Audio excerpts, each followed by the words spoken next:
Be cool, Daddy-O. Because hell is a musical, hell is a musical. Musical, musical hell. Stuck with Travolta and other people that you hate, but you have to do it anyway. Stuck in musical, musical, musical hell. With Lilz and Scott.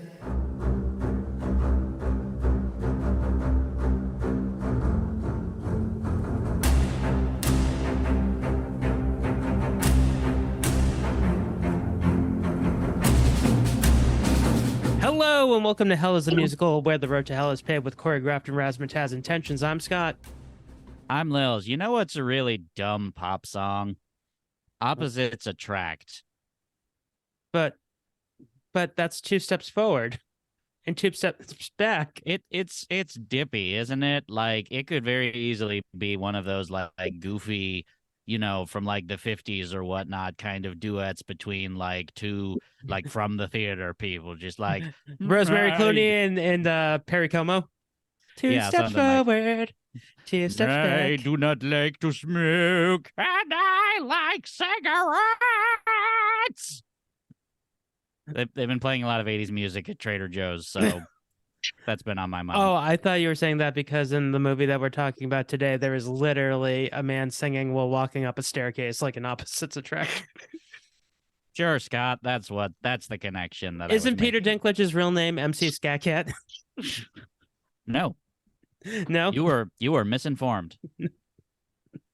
So what did we watch and who did we watch it with?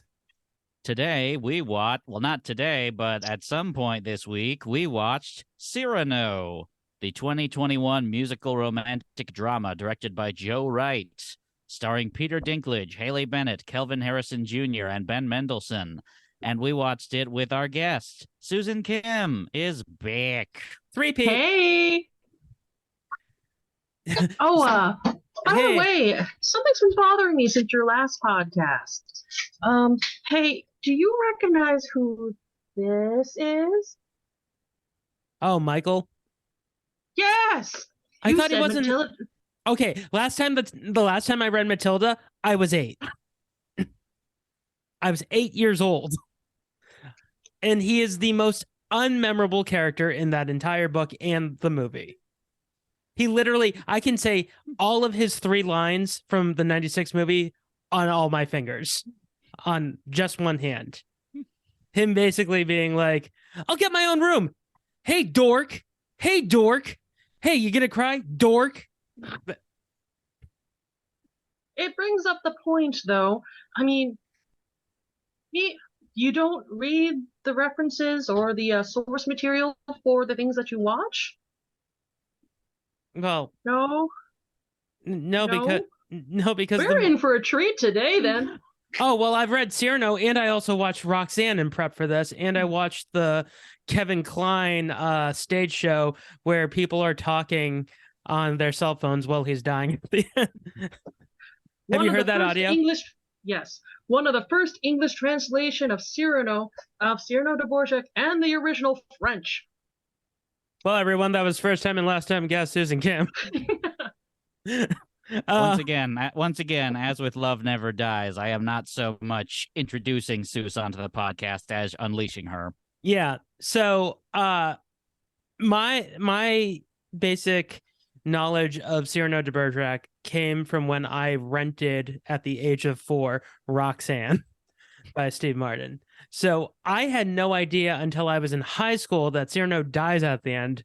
I thought in my mind there was a fire, he rescues a cow like in the movie, and then him and Daryl Hannah make out. He uses his big old nose to do a little sniffy sniff and save the day. Yeah, that's literally what happens in the movie. So you've read the original play, right? So you know how he dies in that? Okay. Right, well, right. We won't ruin it, but... no, yeah, the difference between this way he dies... I mean, why not ruin it? It's like it's a multiple centuries old play. Why not ruin it? Well, to simplify a log falls on his head. Yeah, and then in the 2010 stage version with Kevin Kline, he's on his way to confess his love to Roxanne, and a bunch of dude bros basically get an altercation and he loses the battle. So Which makes sense because they hinted that the log falling might have been an assassination attempt. Yeah, probably. But when the dude bros attack him, you just hear because that's what plays when a bunch of douchebags, try and attack you, right? Well, I suppose if I have to die, I wouldn't mind. I mean, I like to imagine a much more dignified death in this, like the 2021 film Cyrano that we saw. Obviously, well, we'll get into like what actually happens, but I think instead of a log falling on him, I think instead the guy that just floated away out of nowhere at the beginning should fall on him instead. Like you all saw that, right?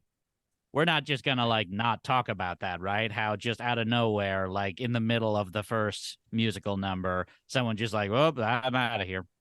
Well, there's a reason for it. It's part of the symbolism. Well, Yeah.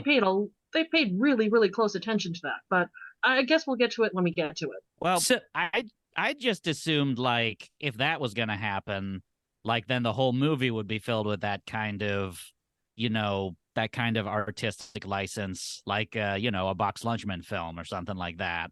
Bag Lunchman, how dare you? Bag Lunchman. Box Lunchman is his brother. That's his brother. Or you know him as Bob Fosse. He directs episodes of Law and Order. They're really weird. But do either of you know the history of this actual adaptation, the Erica Schmidt version of this? I admit I do not. I know it originally started as like a stage play. Stage musical. Yeah. That's a type of play. No, a play and a musical are two very different things, dear. But how dare you? A play doesn't have singing and dancing. A musical has singing and dancing.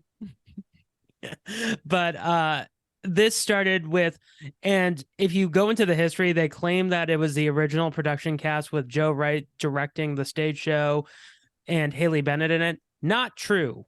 To get it actually on Broadway, they had to do an off-Broadway, and it was still Peter Dinklage and Jasmine Cephas Jones, who, if you don't know who she is, she was Peggy in Hamilton, and she was also Peggy Hill. She was also in a film that I know you've seen, Blind Spotting. She was the girlfriend. Yeah, very nice. So, and her dad is film and stage legend Ron Cephas Jones. Anyways, right. I knew it wasn't like Joe Wright directed the original one, because like after we watched Cyrano, we also just looked up on YouTube to see like a little behind the scenes thing, and Joe Wright just said outright, like, he just I stumbled onto the play and I thought, oh, this should be a movie. And then in other versions, you'll read other publications where he's like, well, it was my idea all along. And they're like, no, it wasn't. Shut up. But Erica Schmidt is Peter Dinklage's wife. And she is a really good writer. And she adapted this. And apparently everyone knows every indie musical act. So they reached out to the Dresner brothers because they're fans of the National. Dresner. Basically, and by association, Matt Berninger. Yeah, and I like to imagine it like, hey, do you want to write some music for this play? And they're like, okay. Can I make it sadder than normal? Yeah, sure. Oh, and then they went to Matt and said, you can go sadder than that? And Matt was just like, yeah. I mean, their music is sad to begin with. Yep. I remember when I lived in New York, I was listening to it, Fake Empire. I was listening to their first album, The Boxer, and my roommate knocks on my door, and I'm like, hey, what's up? And he goes, are you okay? And I'm like, yeah, I'm fine. And he's like, you're playing some really sad music. I'm like, am I?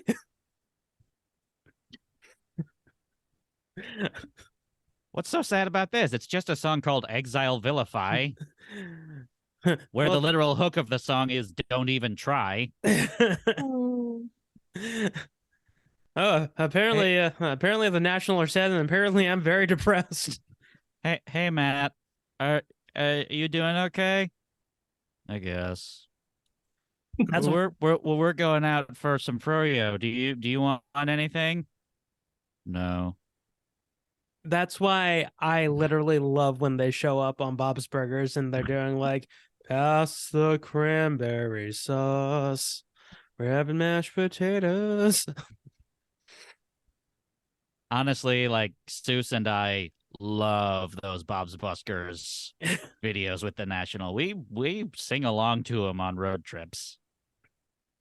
It's fantastic. Like we'll just be driving home from Portland, Maine, just going like sailors in your mouth. What Thanksgiving is all about.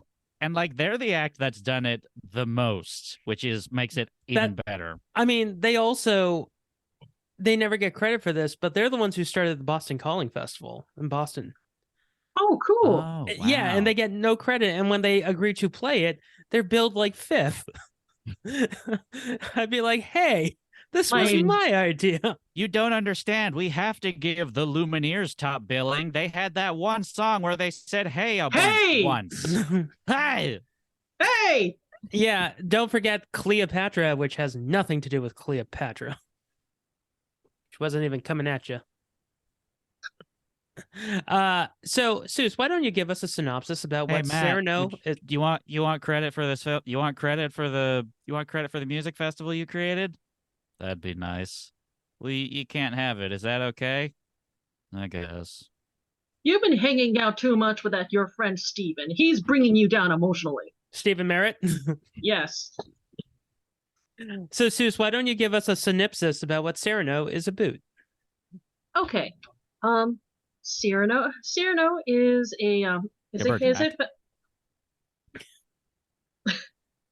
okay.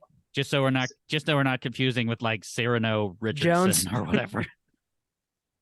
Cyrano De Bergerac is a film that takes place during the 30 Years' War, which is a war that involved pretty much everybody in Europe. How long was that? I'm sorry. This movie You're not sorry. This movie's so depressing. I have to make jokes.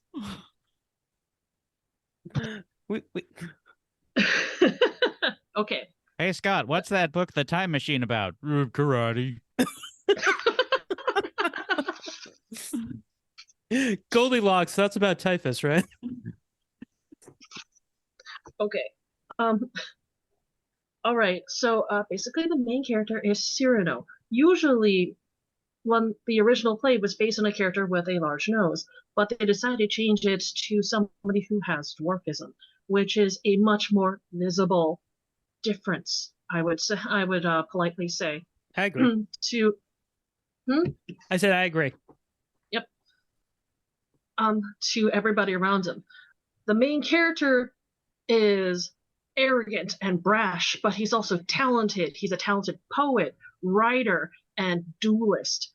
And he has all this flair, and he uses it to make up for his own deep-seated insecurities, which also is the reason why he can't profess his love to his childhood friend Roxanne.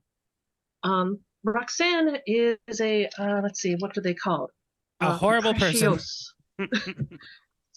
It was integral to her character. She is what they call a precious. Basically, it was a type of thought. It was a type of thought, or a type of how do I explain this?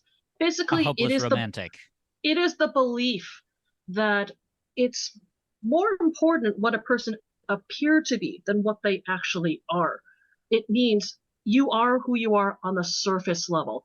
It is shallow, but it was made that way purposefully because while she is shallow, Cyrano is deep. Despite all this, Cyrano is hopelessly in love with her, but he can't bring himself to admit it because he thinks he's just too ugly for her. Now, in the meanwhile, she is being seduced by a guard. A duke. She's being seduced by a duke. Yeah. He at first was trying to set her up with Ben Mendelsohn's character. Yep. He was Laguiche. He was at first trying to set her up with one of his lackeys, La Valverde, so he could.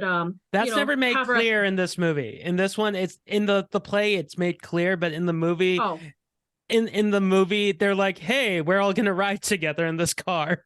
Then I apologize ahead of time because this is my fop friend. He's going to come with us to make me look straighter by comparison. Yeah, can we just all agree that anyone in a powdered wig is an asshole in this movie? Sorry. Good point. But anyway, Cyrano makes enemies with this duke, which will be very important later. And in the meanwhile, Roxanne experiences love at first sight with a young soldier named Christian. Christian is not dumb, but he's also not very eloquent.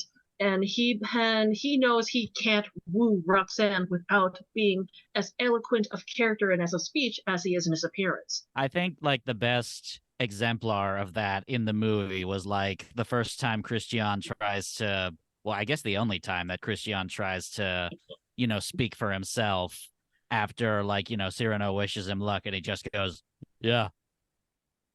He goes full H. John Benjamin. Oh, or H. John Benjamin, yeah. Yeah. That's right. Yeah. I love you, Roxanne. I'm thinking Arby's tonight. Okay, I need to say, before we go back to Seuss, anytime Ben Mendelsohn shows up in a movie, you automatically have to know he's the bad guy. Like, every time he's in a movie, it's like, oh, who's the bad guy in this? Hello. Ah, shit.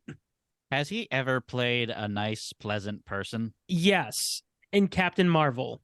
In Captain Marvel, you think he's the bad guy, and then he turns out to be part of a group of refugees who is actually being genocide by this triumvirate.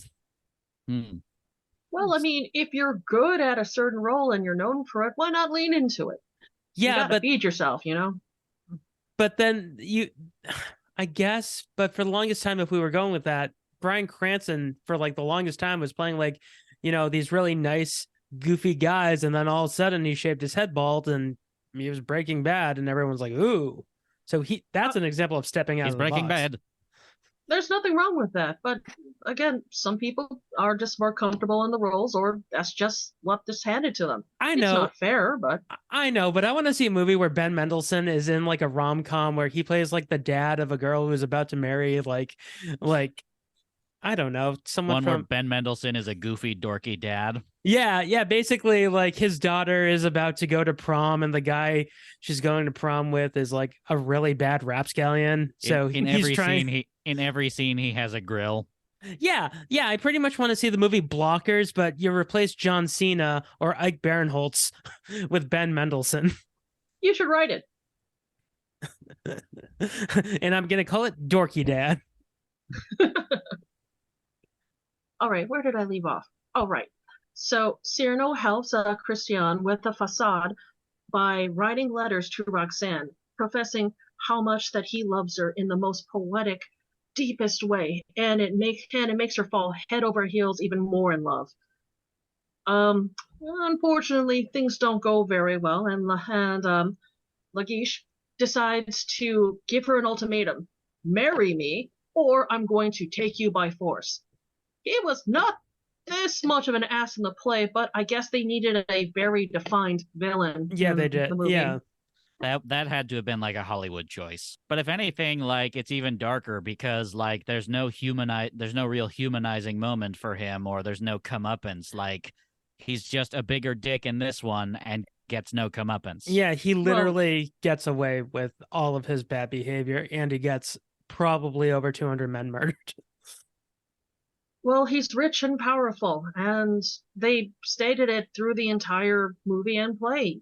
You don't get anywhere without any of that, as you see for what happens to Cyrano at the end.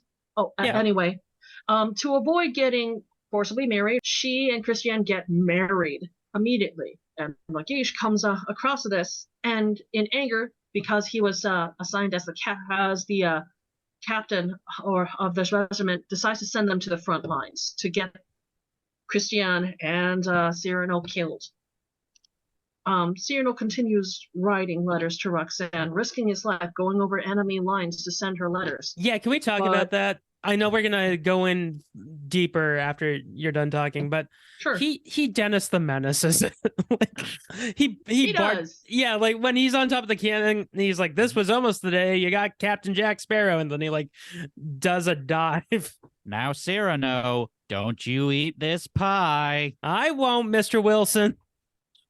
You know, everybody was starving to death. If he was focusing more on getting resources and stuff, would they really have been in such bad shape?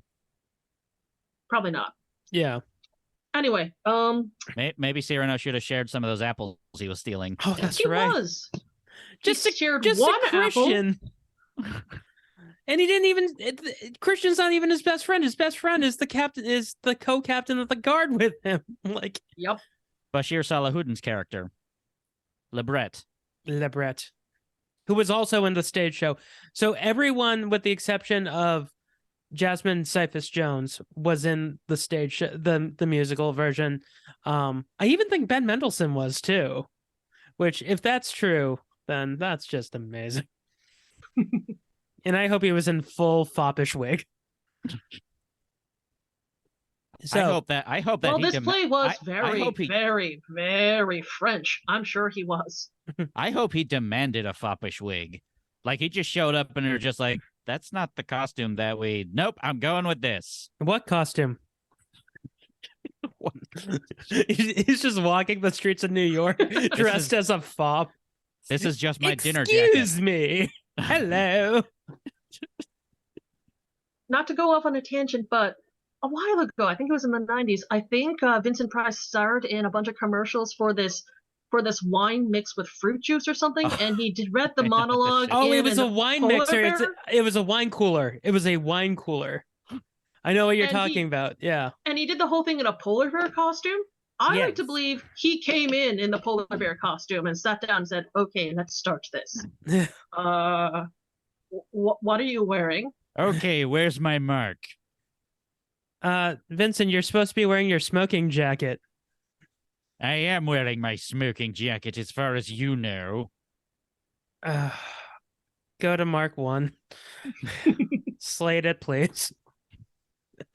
Now let's make this quick. I've got a Polar Seltzer commercial to do later today as well. I have to go all the way to Worcester, Massachusetts. I have to go to Worcester. New England jokes. Everyone gets those. Yes. Anyway, I have to go to Worcester and then Leominster. Then we're going to Lunenburg and Lancaster. Okay. Anyway, she's almost at the end of her synopsis. Let her finish. It's okay, guys. This is fun. Okay.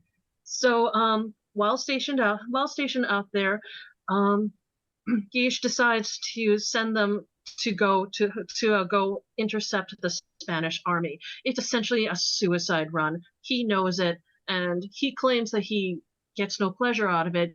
You know, he's just doing that to try to kill them all. They decide to go out and have this really sad scene where everybody's writing letters home to their loved ones. Oh, we'll get to that in the tracks. Get there. Yeah. We'll get to the scene where they murder every indie performing artist. Sam Amidon and Scott Folan. Yeah. Hey, who was really big in the mid-aughts as musicians? Let's get them and let's kill them. We couldn't get Ben Gibbard and Colin Malloy. Anyway, Cyrano writes one final letter for Roxanne, and he gives it to Christiane to give to her. However, Christiane notices tears on the letter and then realizes, hey, you're in love with Roxanne. You wrote these letters because you're in love with her. You should tell her the truth. Nuh-uh. I was just about to go. Cyrano says, no. No. You're in love with her. He makes him promise to tell her the truth, and hands him back the letter, and then runs to the front and gets shot. That was a little odd for me that he would just kill himself. I don't think he had to do that. Okay, so he did that because the letter was on him that Cyrano wouldn't be able to get to his body and basically be killed. But then Cyrano does get to his body and puts the letter in. And gets shot anyway. Yeah, but he doesn't get as badly shot. Right. He just gets a little, tingle in his arm. Anyway, things go south. Almost everybody dies except Cyrano. Then it goes to 3 years later, where Cyrano is living in poverty, and he's slowly dying because he's starving, and those wounds haven't quite healed well. He goes every day at sundown to talk to Roxanne and tell her about what's been happening the day. But I wasn't very clear. Either he just collapses or was he hit by the carriage? No, he collapses. So he dies out of pure stupidity because he's not eating, and that's why his wounds aren't healing.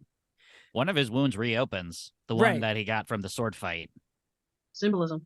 Yeah, because he's not eating. His body is not making cells.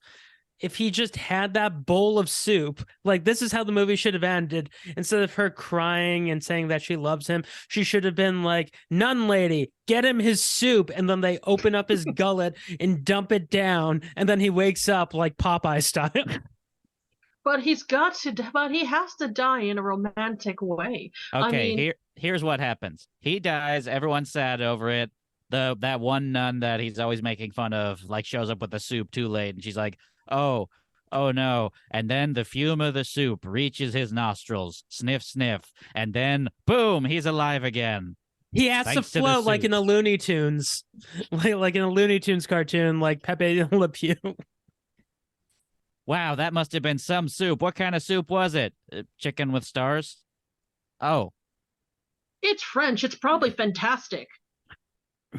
Yeah, it was probably, a nice au jus, like a French onion type of covered in Gruyere. A vichyssoise or something? A vichyssoise, yes. I mean, make fun of the, French being snooty all you want, but their food is awesome. A rude Frenchman? Well, I've never.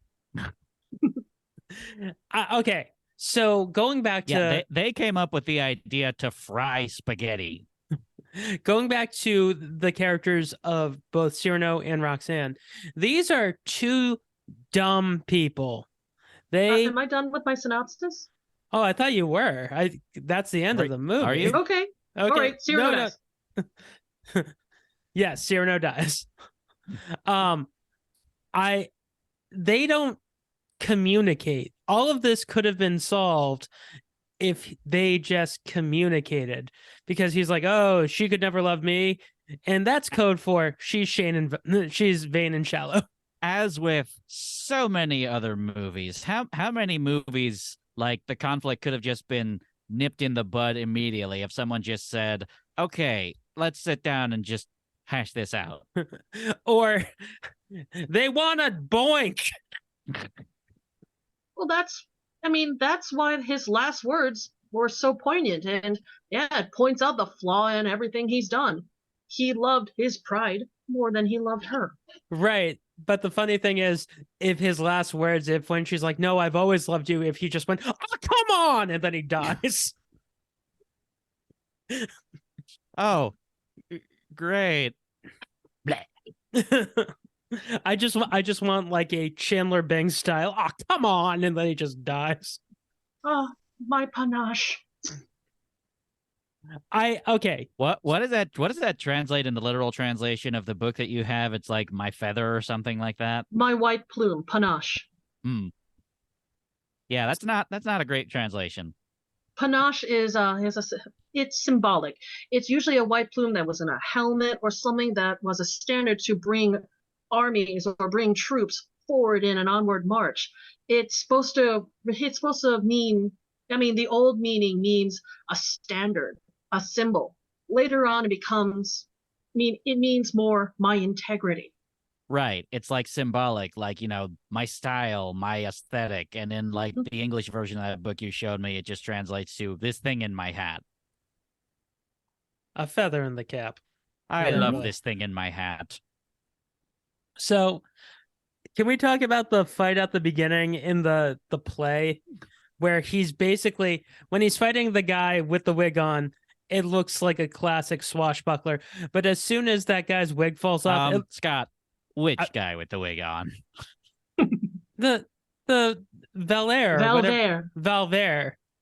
So the guy he actually fights, and not like the big guy he just scares away. No, so the guy he sword fights, not the suburban homeboy on stage that he's just like, get the fuck out of here. No, not the local theater actor. He when Valère's wig falls off, he goes from fighting basically the Scarlet Pimpernel to fighting Billy Corgan. See, I was gonna say he looks like a dead ringer for like the lead singer of Presidents of the United States of America. Aren't they all just Billy Corgans? All bald singers in the 90s. I think you'll find the plural is Billy's Corgan. Billy's Corgan, and that's like probably attorneys general. That's like the title of this episode, Billy's Corgan. Okay, but when he kills the guy, because Cyrano does show mercy, he's like, okay, you yielded, and then everyone gets mad at Cyrano for killing this guy. But the guy comes at him with a sword. Yeah, as if no one saw him, like, fucking come at him from behind with the sword. Yeah, I guess this is high school, playground rules. Like, parking lot rules. But yeah. You tried to kill you. Yeah, but you shouldn't have done that. And I love how Cyrano is like, shh, shh, shh, shh, shh, die. It's okay. It's okay. Desperado. What?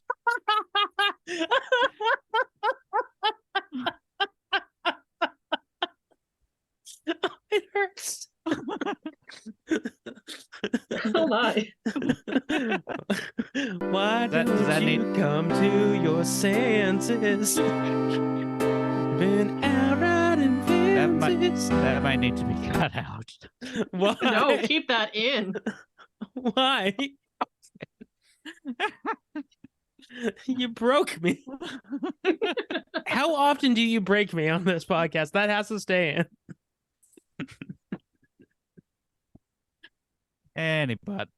Anyways, oh, he's a hard one. No, I'm just kidding.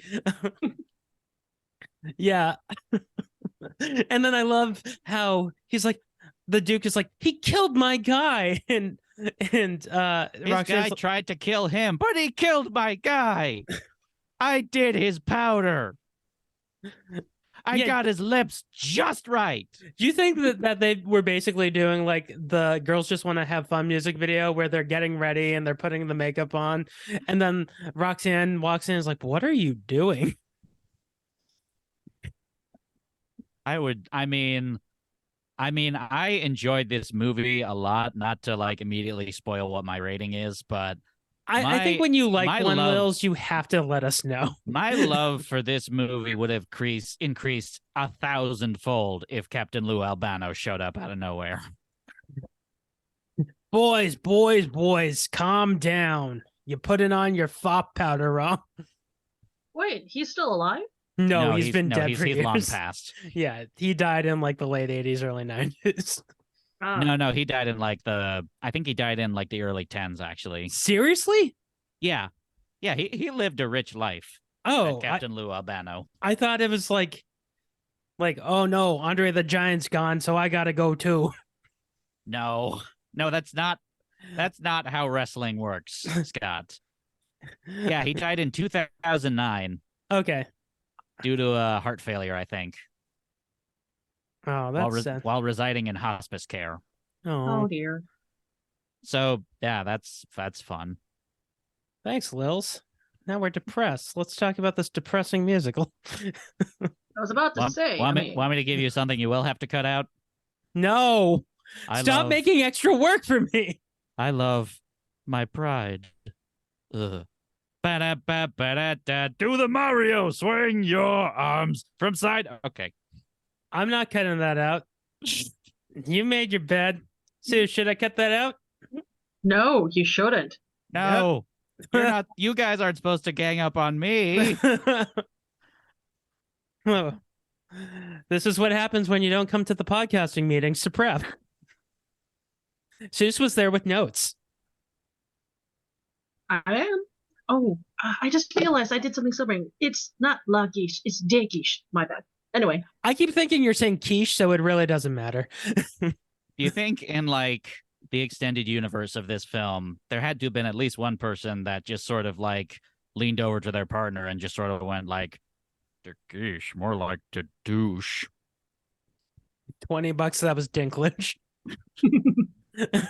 Yeah, the other crazy thing is, so Peter Dinklage's wife, Erica Schmidt, wrote this. Joe Wright is engaged to Haley Bennett. Oh. Yeah. So they watched their significant others make out. That's okay. They made out like that was like a high school play peck. Their last kiss was like very tame. It's more like her kissing Christian. That's more uncomfortable. I don't know. I thought that last kiss was uncomfortably long. Like, oh, he's dying. Oh, going for 2-3 more times. Okay. Well, she's really getting in there. Must be the grief. Oh man, she stole my wallet. They never suspect the nun. Was she a nun at the end, or did she just join? She just joined a convent because she was grieving her husband. Right. This movie would have been so much faster if they just confessed their love for each other at the beginning, and then him and the Duke get into an altercation and he kills the Duke. Like my version of Cyrano, it's 10 minutes long. But he still kills Billy Corgan at the. But in your version, everyone still loves him. Yes. Everyone in the crowd is just like, hooray, we hated that guy. At least she's only been in the convent for 3 years versus the play where she's been there for 15 years. Yes. Yeah, and I mean the 15 years versus the 3 years is she's supposed to wise up and grow with maturity, where in this she grows with the maturity, but she's only 3 years older. How old is she supposed to be? Like in her 20s at this point?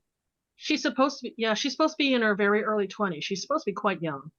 Maybe that's what being in a convent will do to you. Like maybe she just spent all this time going like, God, these nuns. I mean, she was playing into her role.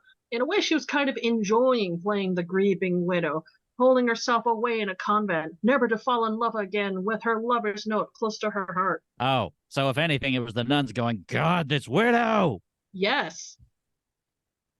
Hey guys, not a big deal. I know you're nuns, but there's a lot of white here and black, and it's kind of depressing. What about some pinks and some purples? We got to get rid of her.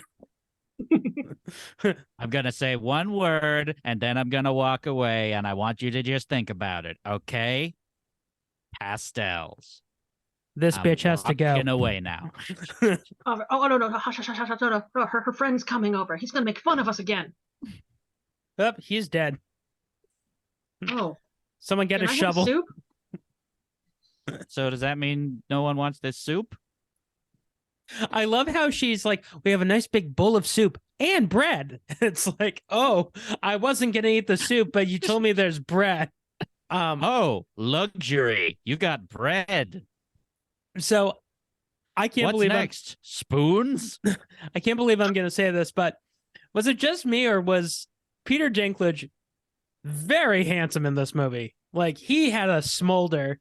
Like when she has the conversation with him at the beginning. It was a very rugged smolder. Seuss, not Peter Dinklage at the end when he has his tiny glasses. Those glasses, like we talked about the Saint on Bagel Basket. And he has tiny glasses in that. These are tinier glasses than Val Kilmer's tiny glasses. Oh, it's very French. Very Very French, very nobleman. Let me just get out my pince nails. I want to start an Instagram or a Twitter where it's just leading men putting on glasses and doing gifs of that, because there are so many movies where the guy just takes out his glasses and adjusts it and goes, I can make a fortune. Can you count when they have those cool glasses without any handles on them? Yes. Or, yeah, the Matrix ones? Yeah, of course. If you're putting it to your brim, then it counts. I think the only other time I remember seeing something like that was League of Extraordinary Gentlemen, The Invisible Man. His glasses didn't have any it didn't have any I forget what the word is. Handles? Handles. Well, they did. They were just invisible. Haha. Hacha. Anyway. So Christian, we got to talk about him, because I know you're not supposed to root for him, but I didn't like him from the get-go. I feel like they dumbed him down for the movie. I think they made him smarter.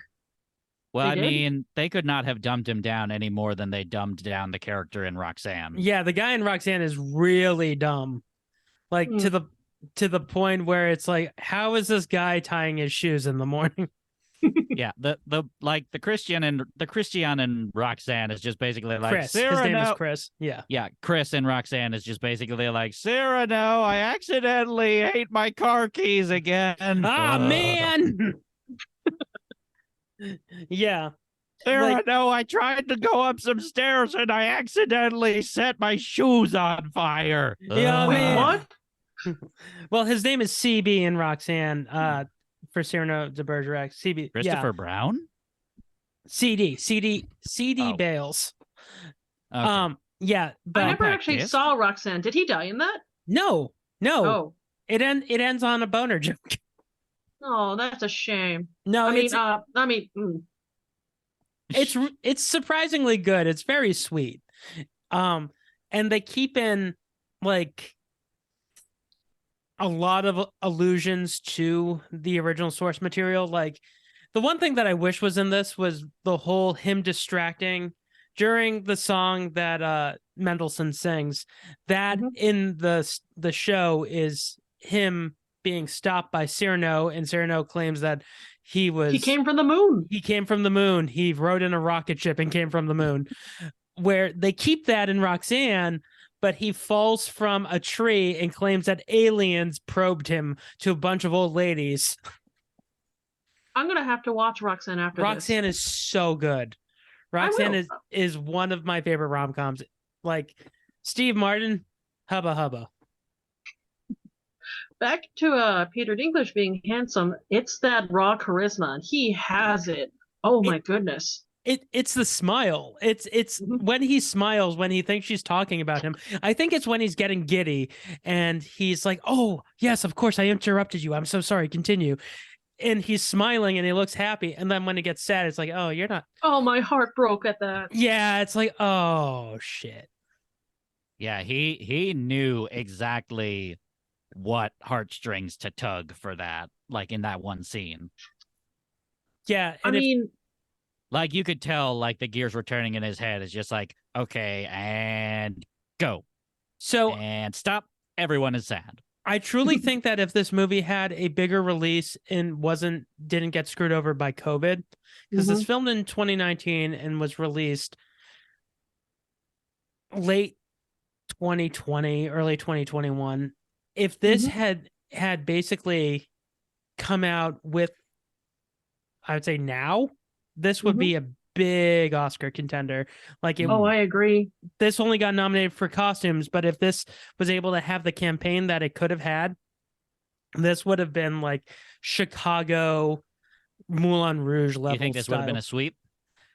Not for wins, but for nominations. I think if they were able to market this correctly, Dinklage would have definitely got nominated. Maybe Haley Bennett. Mendelsohn would have definitely got nominated for supporting. Matt Banninger for sure would have gotten a best song nod. I mean, and yeah, I think score as well would have got I nominated. think Wherever I Fall would have gotten nominated, definitely. Yeah. I don't know. I mean, isn't Well- there like some kind of rule that like the best original song nominees are supposed to be for like songs made specifically for the film, and like if this was a musical stage play before and that was in it, then that probably couldn't. Like I was thinking Somebody Desperate, the credits song. So the song that would have been, I believe, was nominated, was added to the movie that wasn't in the show was, I'm looking at my notes. I think it was Overcome was something different, was a different balcony song. I think it was a different, yeah. So that probably would have been the one. Also, it has to be written for the source material, and this was like this movie is very difficult to depict what would have been considered, because this was also originally written as a screenplay before, and they couldn't get it made by the studio, so they did it on Broadway. So it's really hard to pin that down, because if this was a screenplay first, technically every song was written for the movie. Okay. Actually, I was wondering. Maybe I just don't understand how those rules work. Sorry for interrupting, Seuss. No, that's fine. Is Cyrano? Is this another virtuoso play? Did Erica Smith write this for her husband? Yes. Because, all right. Well, that's great. That's a great tribute to the original. Well, I think so. From what I read, I think she gifted it to him when he completed Game of Thrones. Oh, like you just got off of like this 10-year show. How about you concentrate on this? Like something, guys, that right there, that is love. Like as a little sort of prize, like as a little present, like, hey, you've been away for a while. I wrote you a play. Wait, I die at the end. You don't think he would have looked at that and just been like, "Oh, you're the best, honey." Well, I actually think it's much sweeter. Let's have mac and cheese tonight. I think it's much sweeter than that, because I think she knows how much he loved Cyrano, the actual Cyrano de Bergerac, the actual play. So let's have the good mac and cheese tonight. No, Velveeta it is. Kraft Deluxe. Actually, Lilz is a bit of a cheese snub. She doesn't consider Velveeta actual cheese. That's why I said Kraft Deluxe. I changed it halfway through. We're going with Aunt Annie's. It's not. It's some kind of byproduct. It's processed. It's processed cheese. It's processed something. I Yeah, don't think it's disgusting. We're talking about the authenticity of cheese. I guess this is still on point for a very French play. Yes. When Christian arrives at the basic training, I'm gonna call it, when he basically just punches a guy in the throat, he's like, I know how this goes. I wanted him to be like, when they start attacking back, I want him to be like, wait, it's supposed to be prison rules. I kicked your ass. You're supposed to get off me. I didn't think this through. Yeah, and I my heart also broke when Roxanne is like, oh, Cyrano, you're my oldest and dearest friend. That is such a friend zone thing. It's such a, oh, you're my best friend. I don't think anybody ever wants to hear that. Or worse, you're like a brother to me. Oh, I've heard that before. Oh, I'm sorry. High school and college. Mm. Then I met my wife, and I was like, awesome. Quick, am I like a brother to you? No? Yeah. I made pizza. I know it was in her character, and I know I was expecting it, but the part that kind of made me not like her character is when Cyrano asked, would you love him if he wasn't handsome? Oh, Cyrano, how could he be anything but handsome, because he's so beautiful inside, too? Aww. You can't see it, but I'm twitching, everyone. Shallow. Yep. Harsh. I wanted her chaperone to be like, just take out a water bottle and squirt her and be like, no.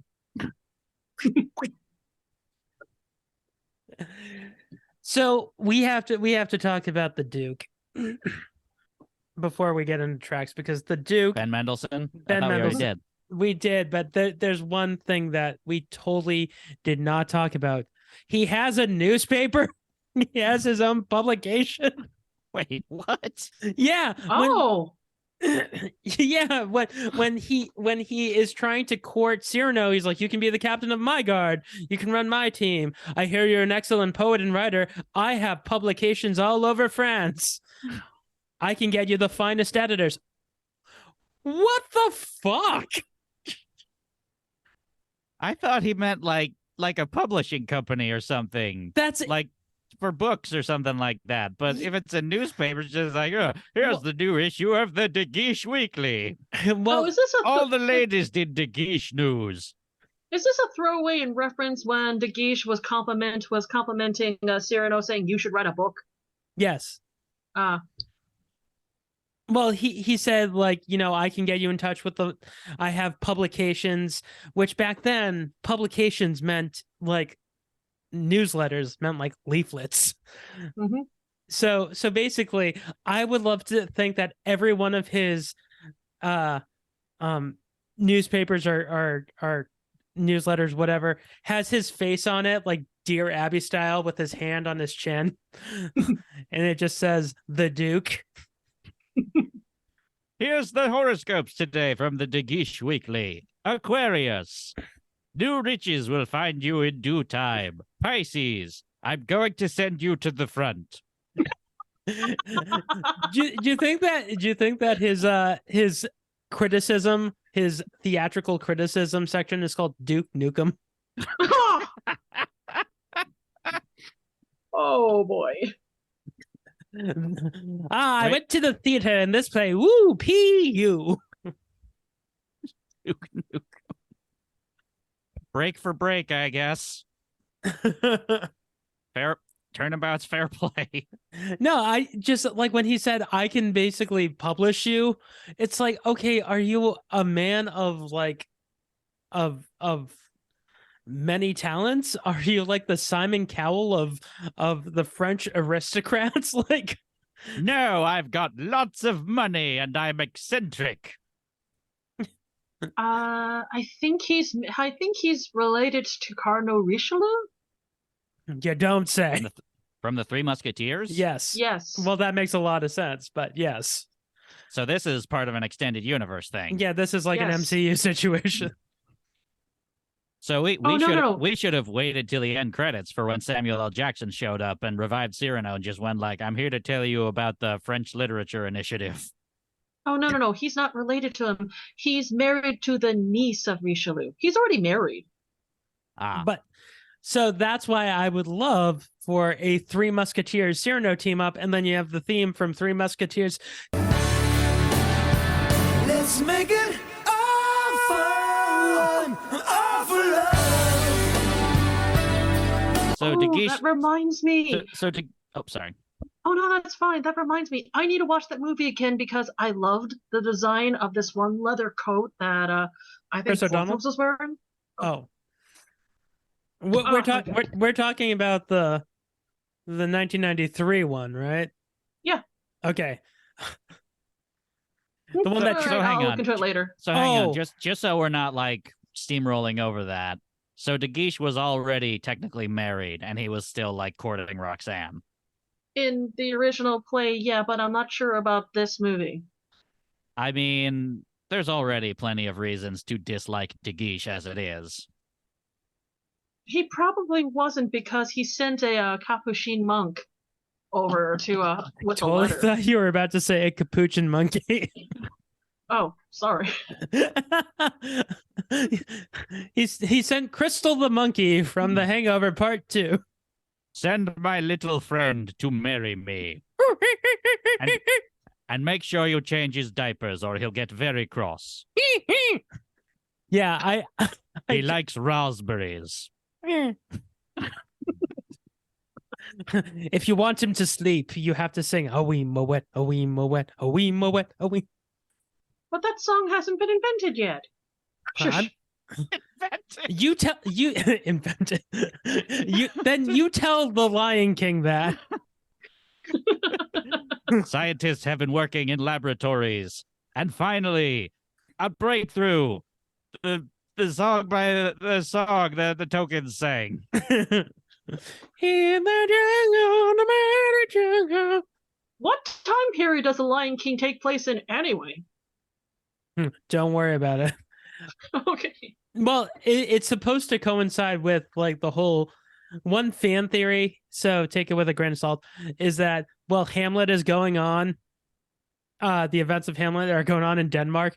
The Lion King, the events of the Lion King are going on happening at the same time. That if that is true, that would make my life.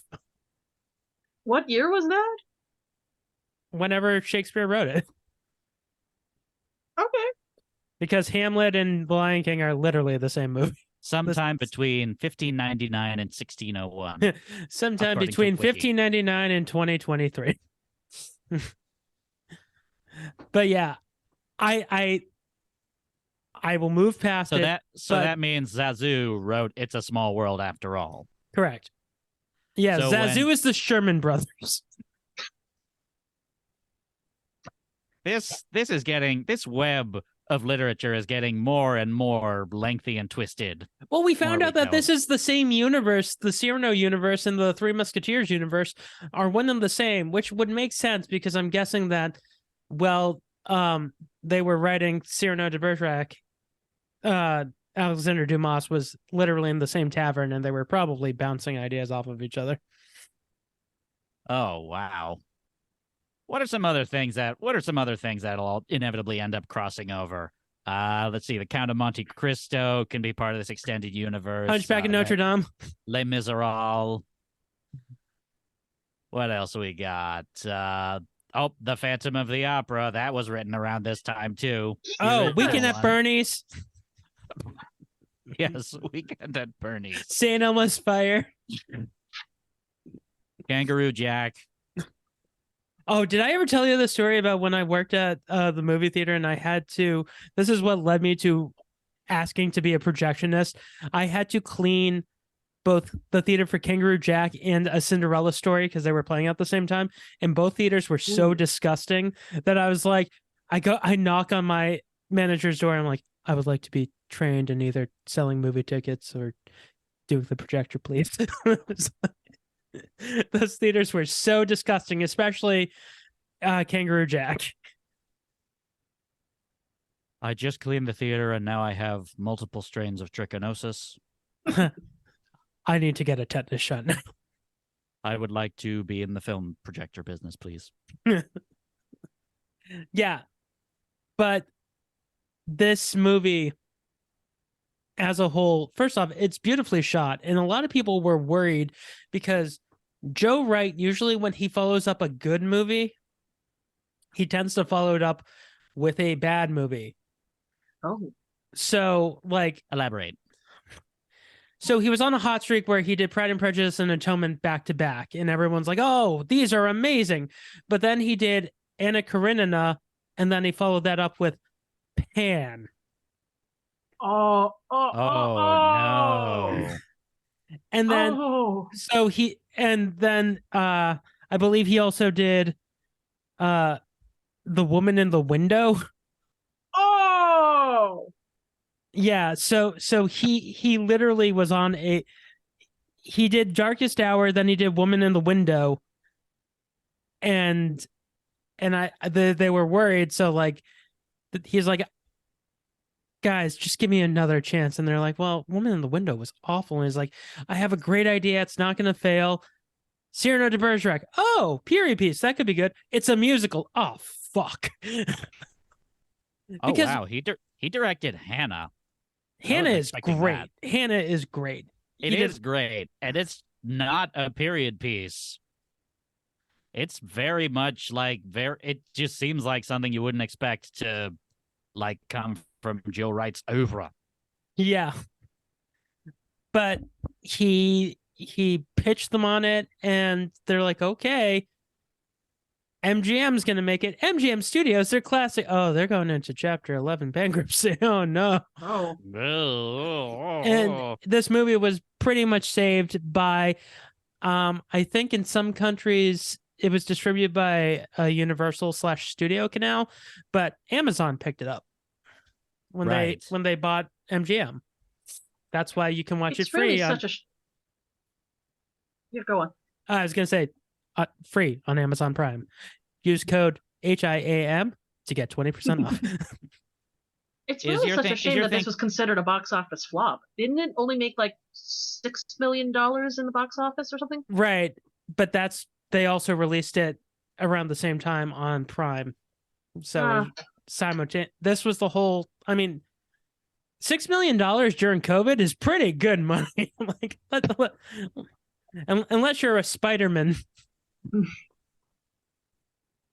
Hey, Scott, quick question about that plug for a second ago. Yep. Is you're thinking that if we just start saying like ads, then eventually they'll have to contact us and just be like, oh crap, now we have to give you endorsement deals. Hey, Lilz, when it's a weeknight and I need to make a meal for my wife, I like to order stuff on HelloFresh. HelloFresh has great meals at great affordable prices. Tell me more about this. Use code HIAM to get 12 free meals.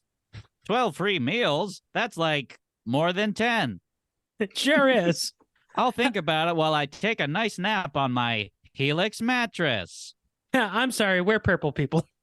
Oh. We just have, they send us 2 mattresses. What am I going to do with 2 mattresses? Give one to the cat. I have dogs. I mean, I have 3 dogs. I don't doubt that our cat will use it. The whole mattress, too. Yep. Yeah, so that's my plan. But yeah, you give your extra mattress to McCoy. He needs a place to nap in between murder mysteries. Yes. Yeah, I mean, because he's a hard-boiled detective, as we've established. Of course. But that's what my plan is. We just start, doing ad reads for stuff that we don't have ads for. Hey guys, sometimes I like to wear socks and I like them comfy. Bombas socks. Hey, do whatever you want. As long as you don't align with a certain food company, I'll be fine. I already said HelloFresh. I don't know what you want from me. No, I know what you're talking about. A different company. I know what you're talking about. No, you don't. We'll talk off mic, but I'm pretty sure I do. I hope you're not referring to Butcher Box, a brand new subscription service where you can receive meat in the mail for... Lilz, when I need meat, I like to get, different cuts, chicken, salmon, because... Venison. Yeah, you can get wonderful products. You can get Wagyu. You can get, Kobe beef. And they also do something called the American Butcher Box, where you get 8 different hamburger patties, bacon, and I'm just making all this up. Okay, back to this. I'm enraptured. I just assume this is what they offer for different plans on Butcher Box. Anyways, back to Cyrano. Christian goes from being such a douchebag to Cyrano and making fun of his stature and his height, to being like, oh man, we're best friends now. And I wanted just Cyrano to look at the camera and just be like, this fucking guy. Like, the one meta moment in the entire movie. Like, he's just like, oh yeah, we're totally friends. And then he just looks at the camera like, this piece of shit. Yeah. I love the fact that you could totally see the frustrated murder lust in Peter Dinklage's eyes when he realized, I can't kill this guy. I want to kill him so bad. There. Let's hug it out. We're friends now. Yeah, when he's like, I'm her brother, I'm like, don't do that to yourself, Cyrano. Don't. Because if he had a little whoopsie daisy, I don't know, you're walking with Christian and all of a sudden, oh no, he falls into a ravine and then a bunch of rocks fall on him. Sorry, Roxanne. I'm here now. Here, I wrote you some letters. Patchett allow me to comfort you instead of the dead guy. Okay, one thing that was weird Oops, is a log fell on him. Who saw that coming? Oh gosh. one thing that was weird is there is a Teenage Mutant Ninja Turtles the movie. Hang on. I'm going to let you finish, but you have set yourself up for something that you're going to agree with me. No, you're going to agree with me. No. Do it, please. Continue. So where are you going with this, Scott? With the fight with the 10 men, when they hang him and they pull him up, all of a sudden they do a Teenage Mutant Ninja Turtles thing where he just throws, like superhero style, a guy, and the guy goes, ah! Like, and then he does it 3 more times, like it's like freaking Ninja Turtles. And then he turns to the camera, chomps down a huge slice of pizza, and goes turtle power. Yes, we all remember that scene. No, that didn't feel cartoonish to you, because that felt super cartoonish when it did feel cartoonish, yes. Any more cartoonish versus the original 100 Men? I would have preferred it to be 100 Men. I love that little nod, the thing. How many men did you get into a scrum with? 100. Really? 10. That's what I thought. 110 men? No. God damn it. This is why you're like my best friends here, no? Oh, that hurt. Oh. What? Oh. Why did you have to do it? It's my birthday. You have to buy me dinner. I'm sorry. All we have is bread and soup. I'm not going to eat it. But it's French, so it's awesome. I'm not going to eat it, but you still have to buy it. Also, I don't understand how he starved to death because he had no money. He's best friends with the baker. Like, the baker would be like, oh man, Cyrano, you helped me get, a girlfriend. Here, sourdough for life. You helped me express my horniness through baking. Well, in the original play, he lost everything when his wife left him.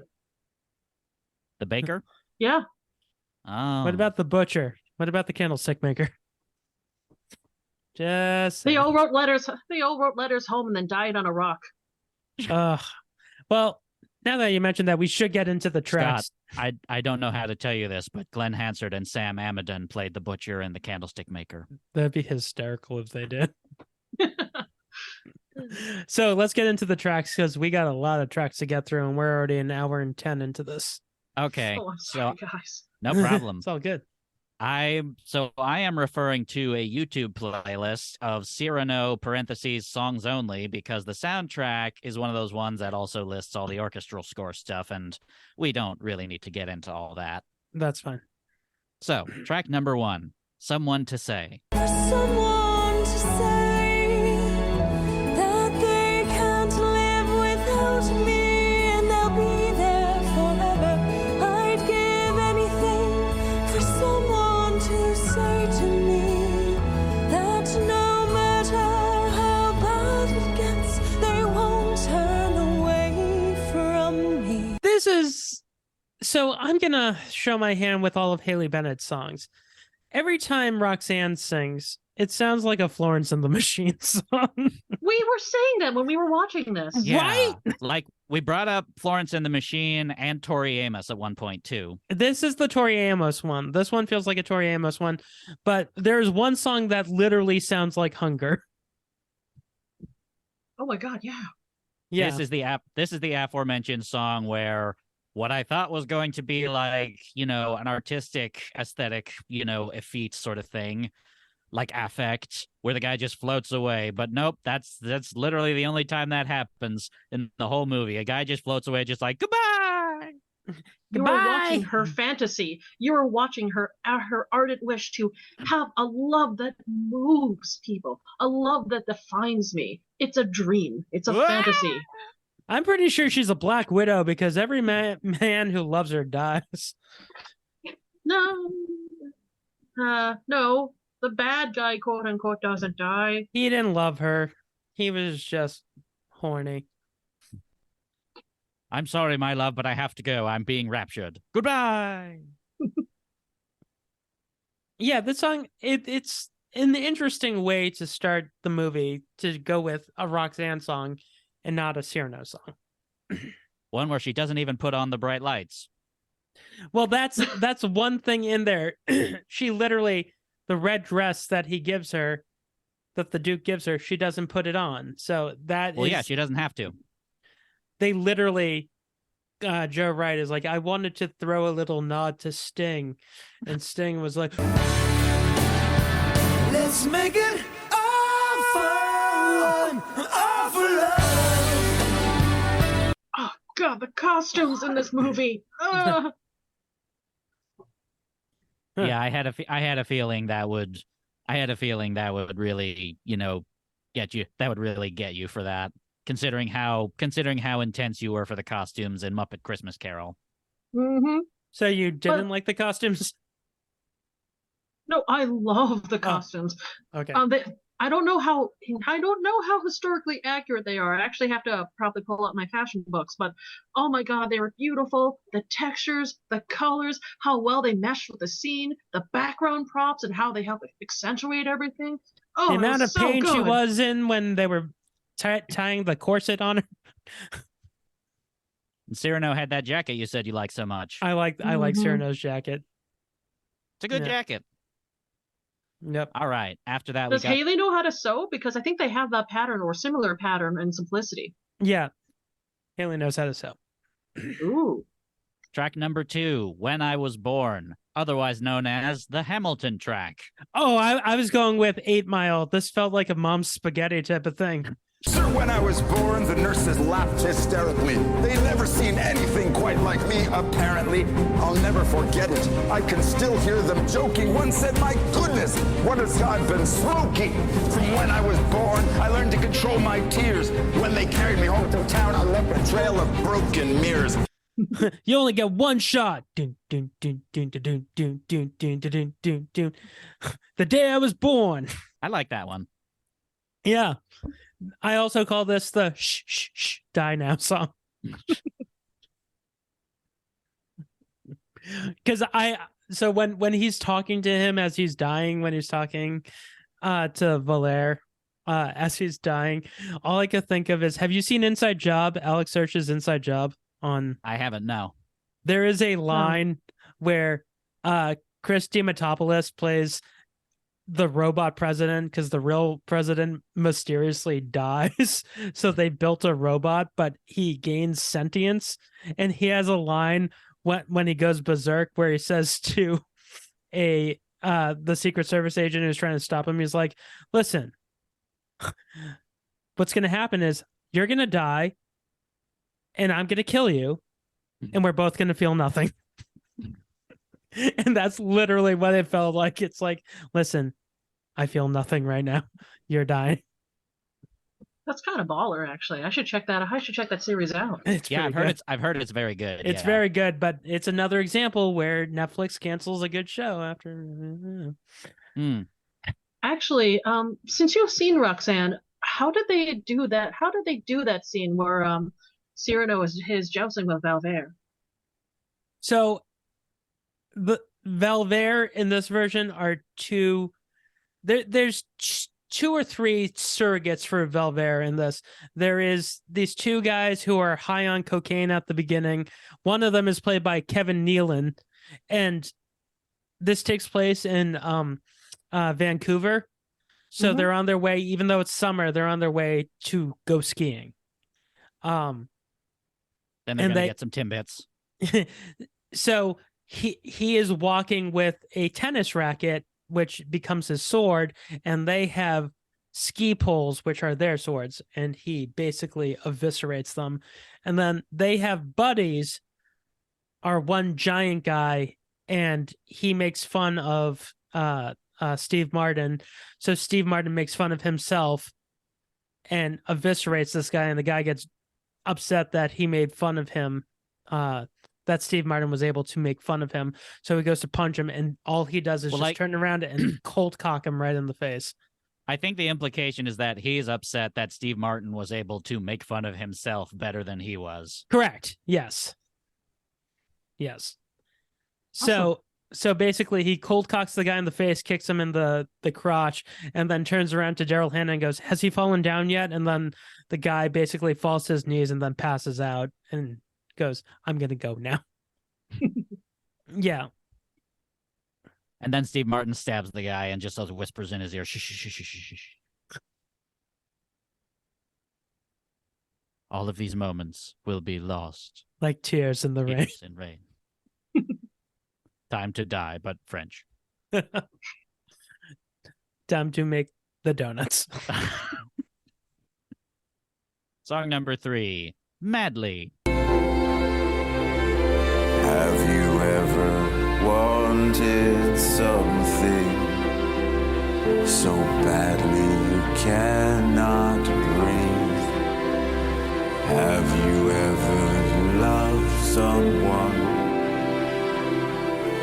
madly?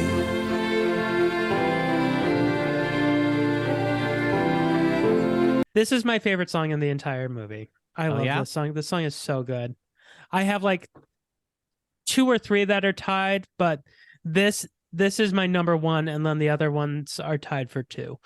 I love this song, and I think Dinklage, he went on Colbert and he sang this with basically the National behind him. Really? I thought he did the next track, actually. He was on 2 nights in a row. Oh, okay. Like, they literally had him on 2 nights in a row because once again, it was he did COVID both. and they needed guests. Maybe he did both then, I think he did. because I very vividly Both were remember, online. like, Seuss and I very vividly remember him performing like the next track. Yeah. Yeah. So one night, I think what they did is they did an online exclusive for Madly, and he flat out performed the other one live on air. But Madly was on, I think, a Colbert exclusive. I love this song. It's so good. It is. It's a great song. Most of the songs are really good. Also, the way they stage it. So in the play, you can look at excerpts of Madly in the play and the musical versus the movie. And this is more of a ballet. The other one is more of a, I'll say, almost like an Irish drinking song. Like he's sitting at a bar, he's sitting at the pub, and he's just like holding his pint and he's just singing. And his best buddy is just like, oh, we're singing now. Okay, this is happening. That's what we're doing? Okay. All right, you get it out, buddy. You do whatever you gotta do, friendo. Next track. Track number 4. This is the one that, like, Seuss and I saw perform on Colbert that really kind of inured us to checking this movie out in the first place. Your Name. Every morning at the break of light, I see you standing in the sun. You look at me with the kindest eyes.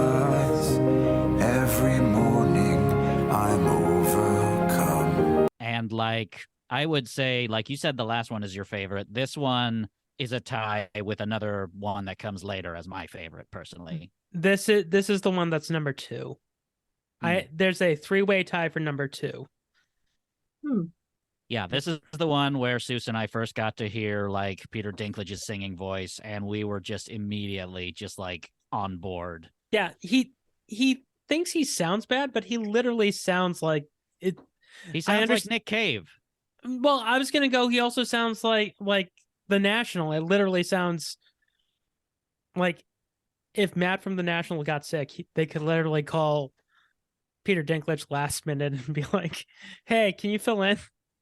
Can you play guitar too?" It was actually watching this, which that got me excited for Cyrano to come out, and I really did want to see it. I didn't see it in theaters, well, for obvious reasons, but this song, when I saw it performed live, personifies something that I love when I hear in music. Imperfect songs, imperfectly sung by imperfect people, but it just makes it so much deeper and so much richer.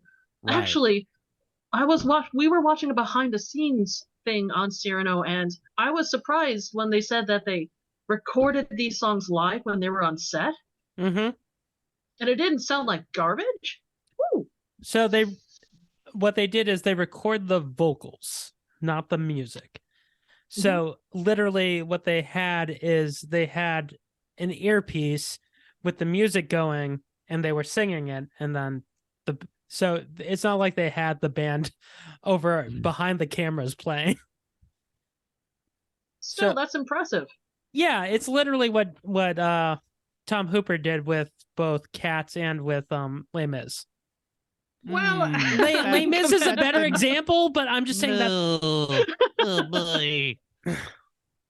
I don't know. Oh, I kind of boy, oh, like boy. cats, but you know, Just oh boy. oh, boy. Ugh. just saying. Russell Crowe. Ugh. Next track. I am Inspector Javert. Wasn't even supposed to be him. Javert. Why would you correct yourself? You said it right the first time, Russ. Next track. Track number 5. A reprise of Someone to Say, this one being sung by Christian. God, what I do to have the one thing that you have that I never will. You have something worth giving, a reason for living. All I do well is kill. Yeah, this is the one that they continue to like. This is an example of a reprise that is kind of treated like the actual track, and the original version is I considered. remember the like reprise. clips for this one were being shown a lot. Yeah, but I'm not the like- clips for hers, which is weird. Yeah, well, I think the reason behind that is that this sequence just looked the most like, Ballet. you know, flourishy musically sort of thing like that. And these are supposed to be army drills. Right. I mean, because we all know with army drills, we all dance and Right. or for time with our they our do sparring partner. they do in the French army. Of course. Haha. What we're dancing now? Of course we are. These are Pirouette. standard army drills. Now plie and pop and lock. They just go into battle and all of a sudden, time to dance, boys. And all of a sudden, they just get blown away. But they didn't follow the steps. It is kind of an interesting contrast. That's, you know, it's all very flighty and ballet like, and then all of a sudden we got people breakdancing. Mm-hmm. And these and I should also point out that these are the same these are the same guys, like they're like helping Christian with like all these routines and stuff, and just, you know, just dancing all around him and such like that. These are the same people that wanted to kick his ass, not more Yeah, than like a few 5 minutes ago. You're an asshole. We must dance. Next track. After that, we got Every Letter. Your words fall around me all through the night. I can't resist and I don't want to fight. Will you be held? Will you be touched by my hand through this paper? Is this all too much? Will we be ravaged? Will we be true to somebody perfect, somebody like you? Yeah. This is Roxanne again, right? That's the one where Roxanne was jacking it. Yeah, this is I'm sorry, there was a lag in my microphone. What was that? Every Letter. every This is the Ah. one where Roxanne was jacking it. Yeah. This is the horny song. This is Just jacking it. this is the Dog Days of Summer. This is that Florence and the Machine song. Dog days are Wait, over. wait, that's Dog- what the dog days of are summer were? Dog Days Oh, are over. Dog Days are over. Dog Days of Summer was that a song's about jacking it? I didn't know that. Dog Days are over, basically meaning like her slow dating period's over, and Oh. yeah. Florence gonna get fucked. Honestly, all of Florence and the Machine songs are about sex. Like, I don't care what she says in interviews; they're all about sex. You know, Even you my- do you, girl. Even my boy builds coffins. Don't you kink shame me. She predicted Wednesday before everyone else did. So yeah, like This song's every horny. let- yeah, every letter's horny. There's not too much else to say about that. Well, so I it's will point out, creepy. It's creepy when Dinklage, like, she's singing, and all of a sudden Dinklage angrily is like writing like, it's like, it's like. I will okay, point out Jesus like Christ. this one thing that Seuss pointed out when we were watching it. Mhm. Like when we get a closer, like a lot of loving close-ups of all her clothing, we can see that it's like kind of frayed in a lot of areas. She's supposed to be nobility, but she's penniless, which is what kind of one of the reasons why she's getting close to Dakish. Yeah. Well, that's sad. Next track. Anyway, after that, track number 7, I Need More. Make me not know whether to laugh or cry. I need more.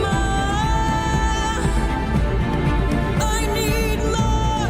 I need waves of desire to come over me, and teardrops on the floor. I feel like I've been too long with my thoughts anyway. I've cornered myself in the loneliest place. I want. That's So the one. this That's is- her. This That's is her Hunger. basically. Yeah, that's her basically calling out Christian for being like, "You're stupid. Yep. Go away." This is literally Hunger by Florence and the Machine. We all have a hunger.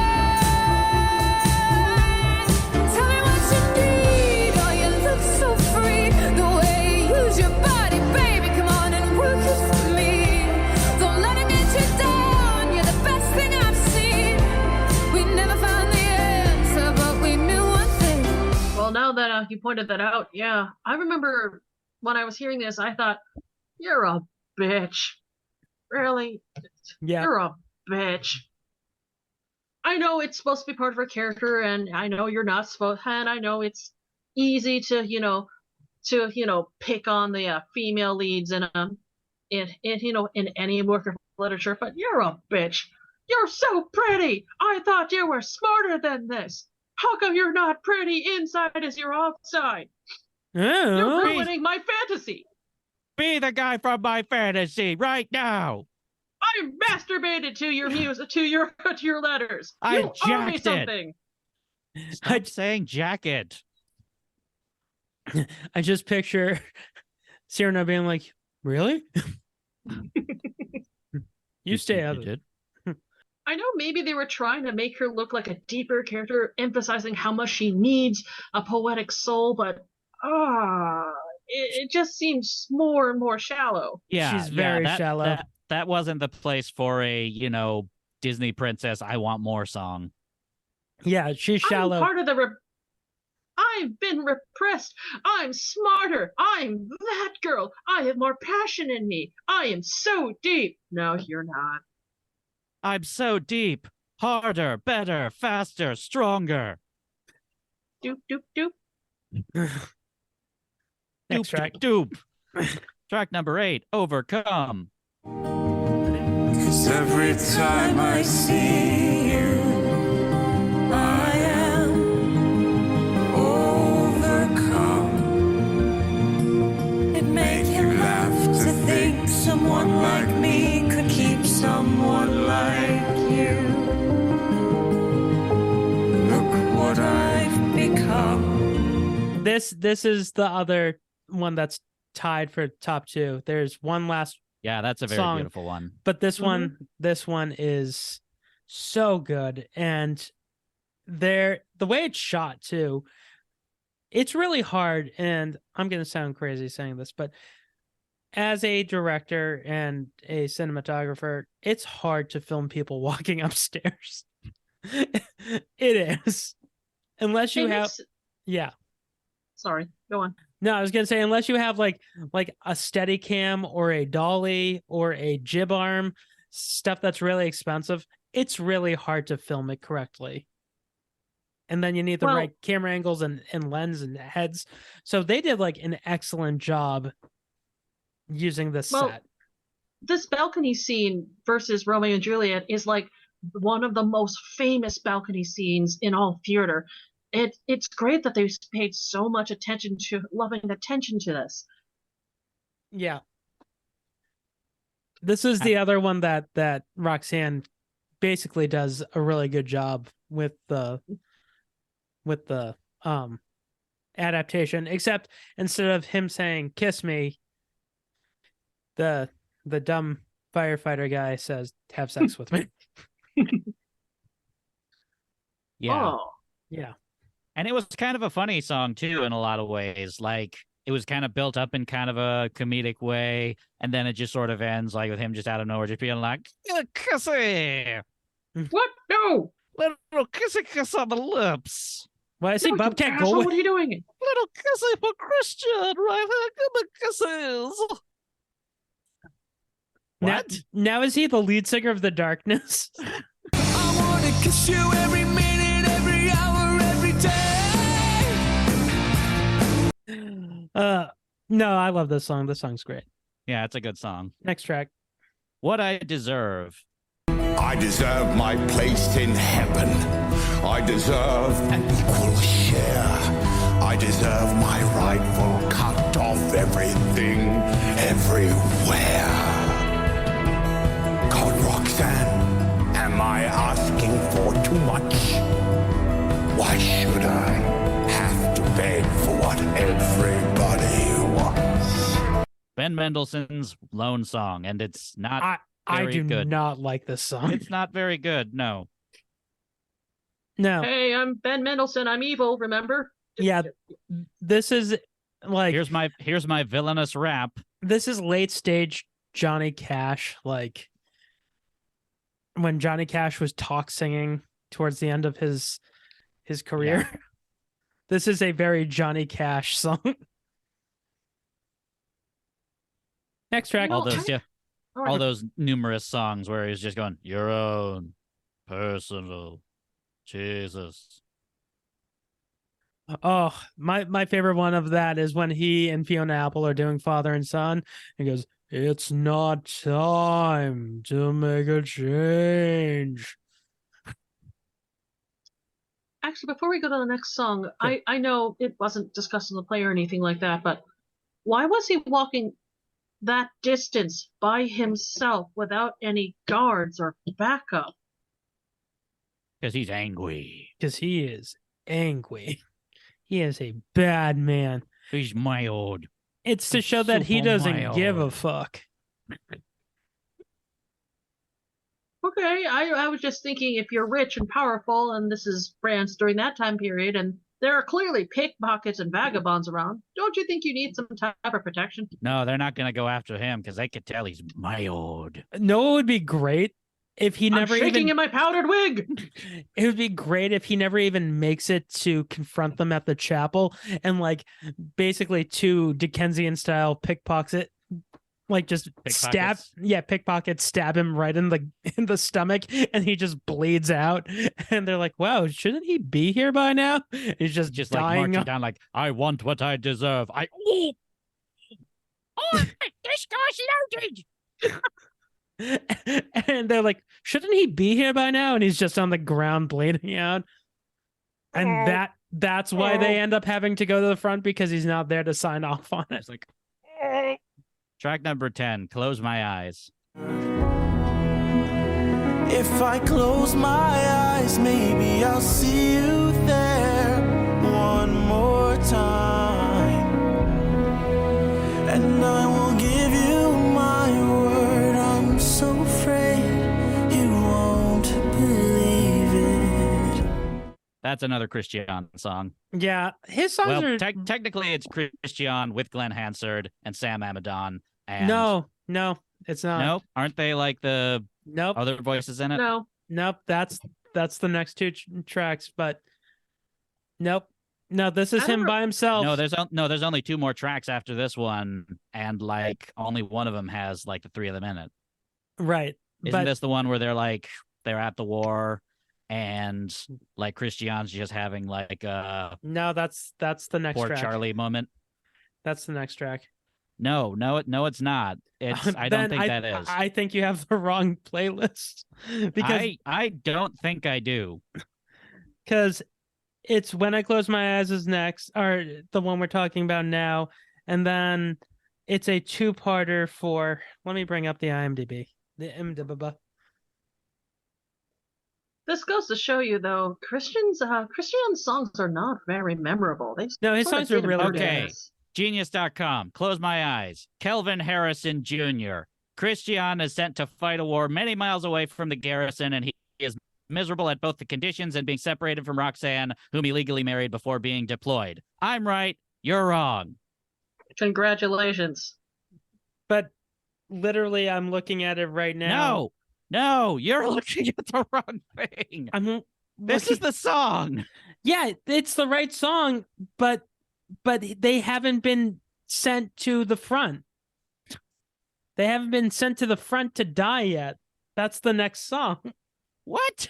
Yes. Hold on, just give me a minute. I am very confused. Yeah, so close everyone at home is listening. I am right. everyone at home is listening like, oh, they actually hate each other. No. They're mad at each other. I love you, Lilypad. Anyways. I love you too, Scott Pocket Kisses.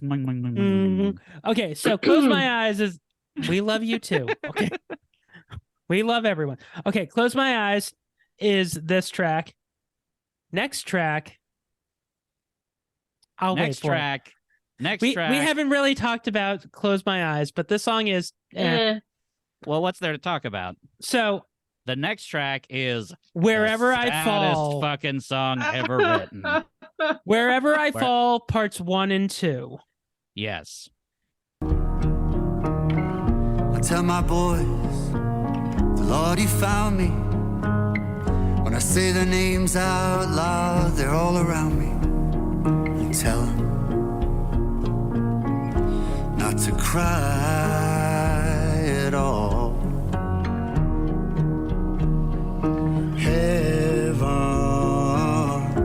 is wherever I fall. Otherwise known as the saddest fucking songs ever written. Until we think of other ones. This is tied for third for the 2 spot. This song is so sad but so good.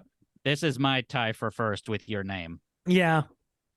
This one is so sad. It is absolutely so fucking sad. And they have someone who we already talked about in another episode, Glenn Hansard from Once. Yep. As soon as they showed him, I was like, oh God, this song's going to be depressing as hell. And then I had the exact same thought when I saw him. I thought, hey, wait, he looks familiar. Oh God. This is the Falling Slowly guy. This is going to be a sad song. Yeah. And then we're introduced to Sam Hamadon and Scott Folan. Each time we're thinking like, oh, I don't know who this guy is. Maybe they'll be a little bit nice. Oh, no. Maybe they'll be a little bit more of an upper. Oh, no. Know who I felt bad for in this song? I felt bad for that little messenger boy who they're like telling their story to. And he's like, guys, I have a small safe window to get out. I'm never going to see any of you again. These stories, okay, these mean nothing to me. Guys, can you just... If anything, you're just keeping me here longer.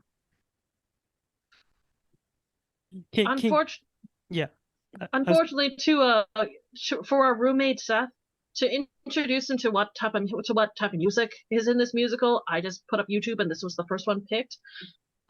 It was sad but when we got to the third singer talking about forgiving his dad, he started bawling in the drive home. That's Scott Folan, who Scott Folan not only is he a singer-songwriter, but he's also an actor, isn't he? He is famous for originating the main role in Be More Chill in the West End. Wow. So yeah, he is a Broadway or West End equivalent actor. So they give him the saddest story. Like, yeah, take this letter to my dad. It's like, how do we make this song? The cradle and the silver spoon. Little boy blue and the man in the moon. Okay, everybody, when we write this song, this has to be the tearjerker. This is all written by the National. Aren't they all sad? No. What we need something for everybody to get sad about. Think about think about 3 types of love that will apply to everybody. We can't miss anybody. Man, National, can't you just go back to your songs about picking apples, making pie, putting something in our lemonade? Nah. Yeah. Also, the way it's shot. Making apples, making pie. Oh God, it's sad too. How can you make a song about making pie sad? No, but from an aesthetic and filming standpoint, the way they shot this, of almost like a tracking shot going through the tent in a small location with very shitty lighting, because normally in a musical you need to have top-notch lighting. This lighting is super dark, and they actually made it visible. Mm-hmm. Yeah. No, but when Glenn Hansard is like, "Tell my wife I love her," I'm like, Marketa Erglova? I like to think it's a shared universe of ones. Wait, so What? hang on. So the universe of once, that happened, and then Glenn Hansard's character went back in time to the 30 Years' War. So his dad building his is fixing a vacuum cleaner, and he's helping his dad, and it turns out to be like a time machine. It accidentally becomes a time machine, like Homer Simpson's toaster. Yep.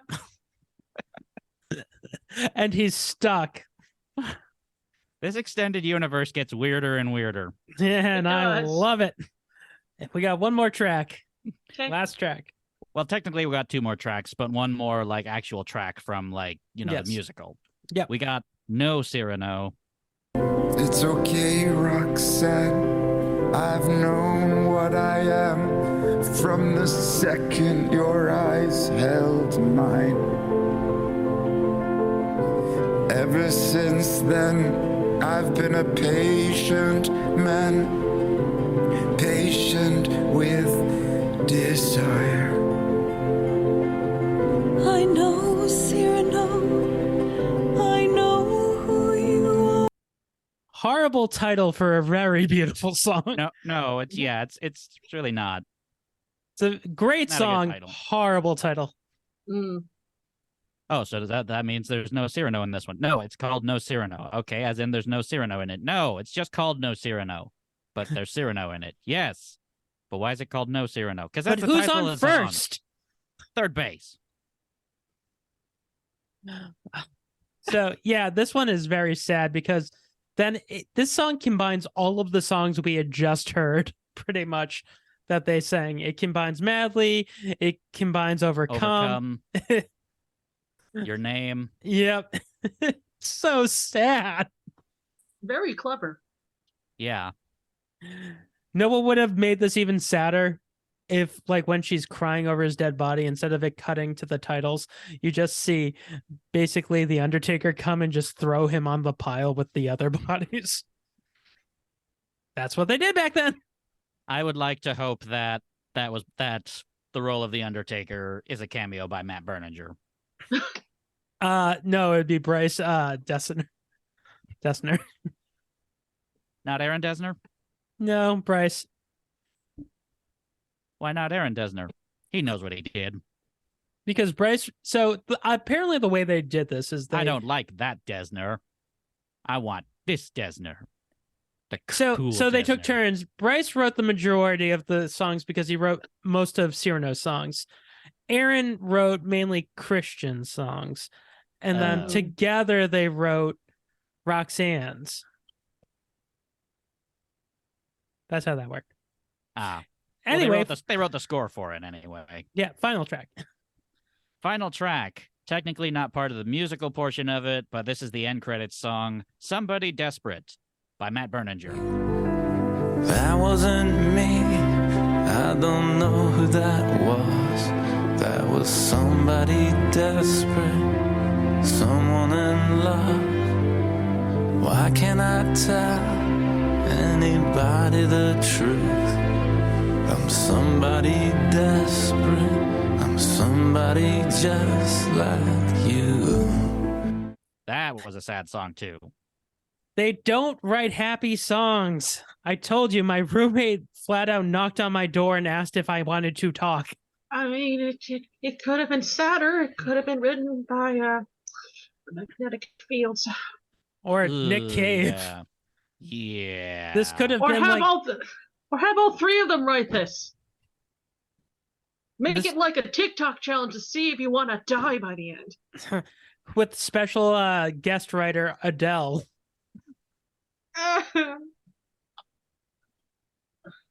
And Katie Lang. And Roy Orbison's back from the dead. Hey guys, I just got back from Burger King. I don't know why I said it in a Dave Byrne voice. The piano accompanied by Joe Hiragashi. Let's make it really sad. Here's Mitski. And they can sing this all holding a corgi with a broken leg. So yeah, while Anoni holds a basket of sad kittens. So this song's sad. Yeah, so that's Cyrano. Got any more? Nope, that's Cyrano. That was Cyrano. So we have a rating system on this podcast. If it's a good, do I even have to do it for this? Like, we know. I think we all know it's hell of a musical. This is hell of a musical. This is hell of a musical.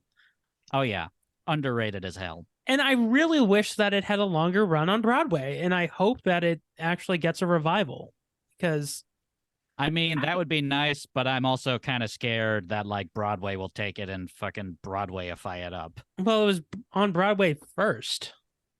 Oh.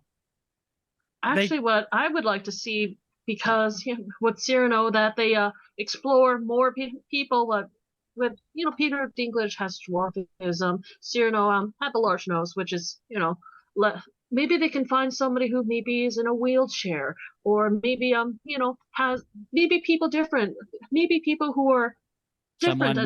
Someone missing a limb or something. Exactly. Just make it different for each, and it makes it more. It makes it poignant. It opens up roles for people like this. I'm laughing because you could put Corey Feldman in it. What? No, I'm laughing because James McAvoy did this a few years ago. He was Cyrano, and he didn't have the nose. Yeah, he didn't have the nose. He didn't have any deformities. He just was like, "Hey, I'm Cyrano." Insecure. That's literally. That's stupid. Yeah. I was like, give him a hunchback or something. Give him a hatchback. Give him a Subaru. He's just driving a car on stage. At least take off one eyebrow. I mean, at the very least. I think the excuse they used is because this was around the time he was doing Split and Glass. He was bald. But like, okay. Have him be like one of his Split personas, the hideous monster superhuman thing. No, I want him to be the school marm. That woman, I think her name was Victoria. Or that's the version of Cyrano. Because there's nothing more hideous than baldness. Well, he was replaced by Richard Mole as a bull from Night Court. Or Moby. No, not Moby. From Night Court. Anyways, Seuss, thanks for being on. Do you want to promote anything? Anything you got going on? No, I don't have anything going on at this time. How about you, Lilz? I don't really. Actually, no, that's not true. I just put out a new Sawtooth track over this last Bandcamp Friday. It's on all major streaming services. Go check it out. It's called Walk Into the Ocean, and it has lyrics and vocals by Safira V, who's an incredibly talented synth pop singer. Go check that out. And I have Writer's Bagel Basket, and When Scary Met Stabby is going back in the studio to record for October for that miniseries. And yeah, check out all the other great podcasts on Zero Science Network. Yep. And remember. Oh, wait, do we want to say what we're doing next? Oh, well, okay, we should have said at the beginning of the episode, Josie and the Pussycats had to get rescheduled. This was supposed to be Josie and the Pussycats, and this was supposed to come after that. So it's Josie and the Pussycats. Yeah. Our guest that we had for that, we couldn't get in time. Yeah, we had scheduling conflicts. Life happens, whatever. So wouldn't it be funny if we just keep teasing Josie and the Pussycats and it never comes? So yeah, also like this podcast, give it 5 stars, give us a good review, because the more attention we get, we can actually get... The more people will actually be able to give us sponsorships for real. Yeah, great products like Audible. Use code HIAM to get 20% off. Anyways, remember, if you're insecure and you're in love with a woman, tell her. She might love you back. If not, Ben Mendelsohn.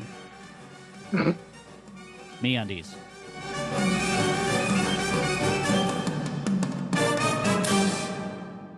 With Lilz and Scott. Zero science.